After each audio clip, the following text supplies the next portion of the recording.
Assalamualaikum warahmatullahi wabarakatuh. Pamirsa sabekreber YouTube Mang Cecep Gorobacep anu satiasa tuhu manco di mana wae ayana. Dina danget ayeuna urang neraskeun hanca carpon tina majalah Mangle tahun 1862 nomor 52. Carpon anu baris kapidangkeun dina danget ayeuna judulna Dasar Jodoh.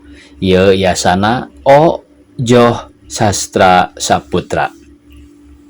Sumangga supados teu nyangkolong teuing kana waktos, wilujeng ngadangukeun.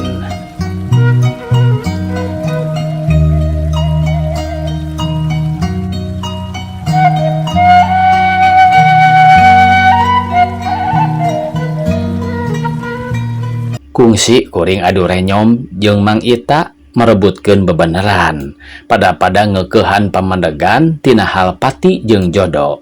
Ceuk Mang Ita mah pati jeung jodoh teh kagungan Gusti Nu Maha Suci, urang teu bisa nangtukeun.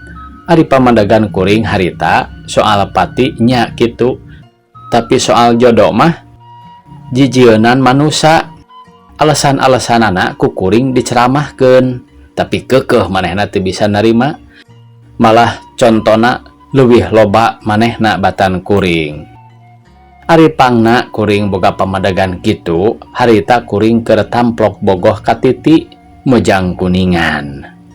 Kuring boga kayakinan yen moal aya nu bisa mukahkeun pamatri ati kuring jeung titi, hate kuring leber ku wawanen baris bisa merangan sakuru gogoda anu rek megatkeun tali duriat anu nyimpai hate kuring jeung manehna. Lamun kuring boga pamadegan yen jodoh teh kagungan Nu Maha Suci, kuring asa pesimis da abstrak teuing. Kumaha lamun keur meujeuhna sono bogoh anapek teh nu kawasa megatkeun panyimpai hate. Cara upamana nyabut nyawa ka jelema nu keur dahar, tada teuing nyarina meureun moal kapalupuh nangtung titik teh. Pikeun ningkahan kasieun sarupa kitu, kuring keukeuh yakin yen soal jodoh mah kumaha urang geus tangtu eta teh tina pangaruh watak cinta anu subjektif jeung egoistis ti kuring ka titi. Kuring kakara ngarasa eleh sanggeus kaalaman ku awak sorangan lalakon anu patukang tonggong jeung kayakinan pribadi. Titi kabogoh kuring geus layeut naker. Indung bapana sarapukeun malah agur rek boga minantu guru tur kamashhur jelema jujur.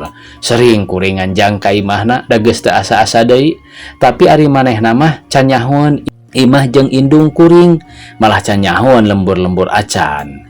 Dina katompernakeun bulan puasa ku kuring diajak ka lembur rek diwawuhkeun ka indung bapa jeung babarayaan di lembur. Puguh ari kurang sopan teh mah mamawa awewe can ditikah ngaliwatan peuting mondok di mertuaeun, tapi keun bae da puruneun mawa saksi ieu adina nu awewe umur 11 tahun.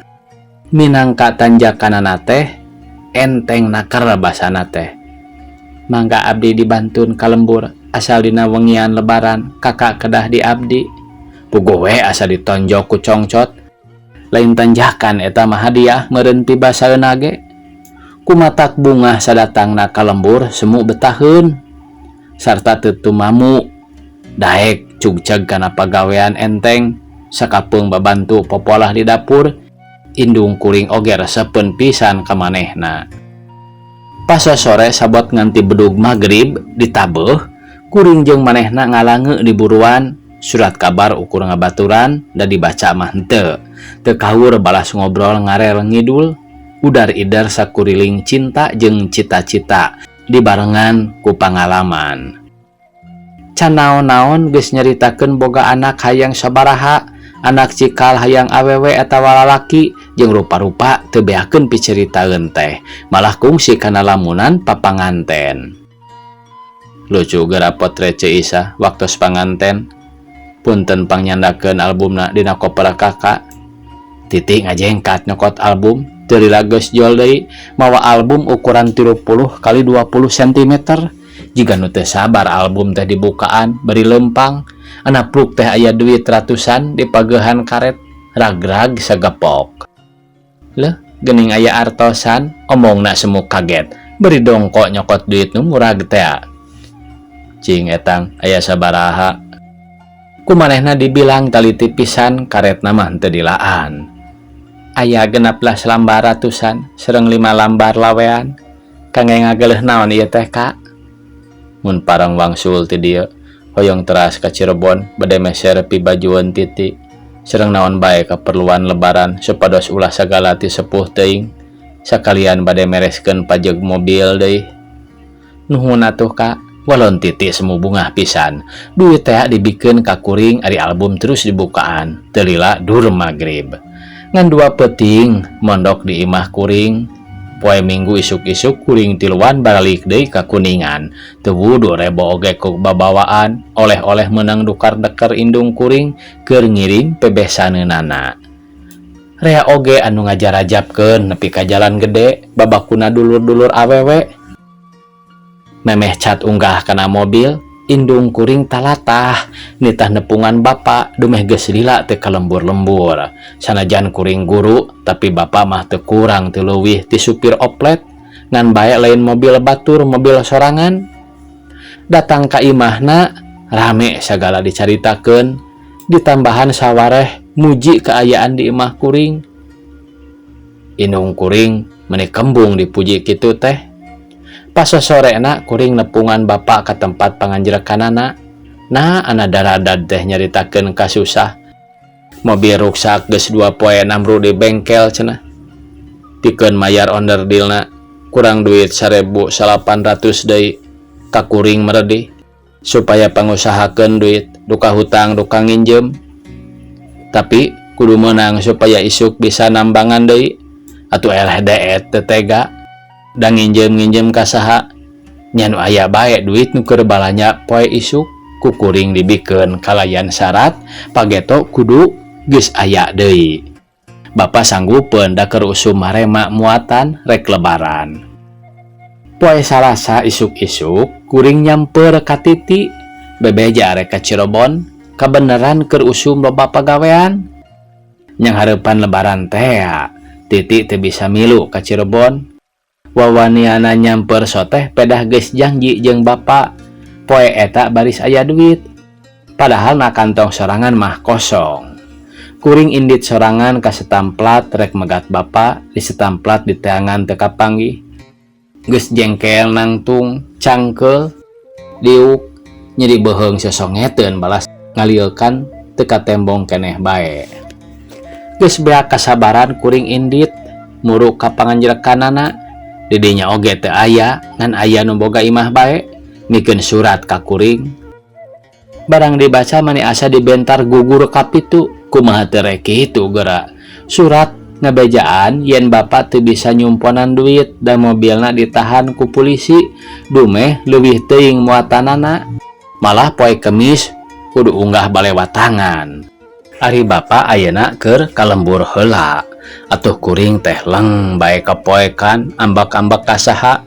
Angen hareneg cipanon teu karasa deui murubut tungtungna ceurik nyaan. Nu puguh bae bakal kamenyan koneng. Kawiwirangan ku bebene dumeh janji rek mahugi wuri-wuri awak ge rugi. Mending mun ukur kawiwirangan kumaha lamun goreng balukarna. Nanaon atuh jualeun nu aya na awak geus sanutupan wiwirang. Hadena Titi tadi teu milu. Mun seug milu tobat kang tu asa teu boga beungeut bawaning era. Waleh teu nimu akal tungtungna gilig rek ngudag bapa ka lembur. Harita geus pukul 11 saparapat. Kuring maksa balik ka lembur. Datang ka Luragung geus teu aya mobil sewaan nu rek ka lembur. Diri na asa ku naas be dasar sial atuh kapaksa mondok di perjalanan. Datang ka lembur poe Rebo 2 poe deui ka lebaran.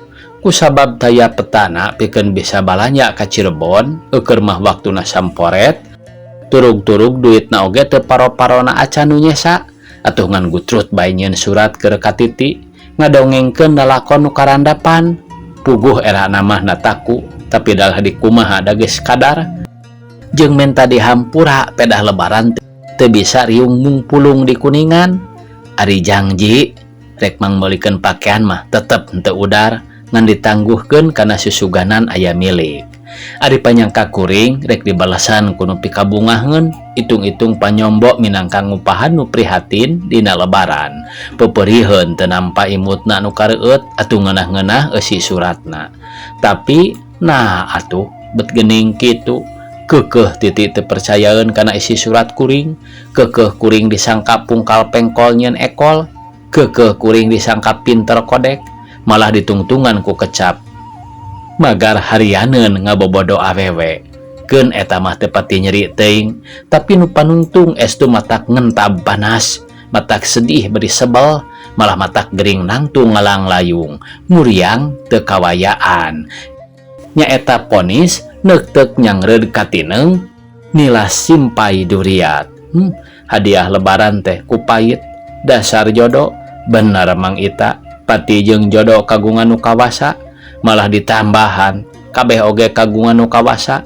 Polah titi mah ngan ukur akibat, ditangkapna oplet ngan ukur syariat, lapurna duit ngan ukur lantaran. Da ari nas-nasna mah cau raja turun jantung, cau hejo sapanggulan, taya bagja taya untung, taya jodoh ti pangeran. Tamat cenah pamirsa carpon anu judulna Dasar Jodoh. Sakitu anu tiasa kapihatur. Wassalamualaikum warahmatullahi wabarakatuh.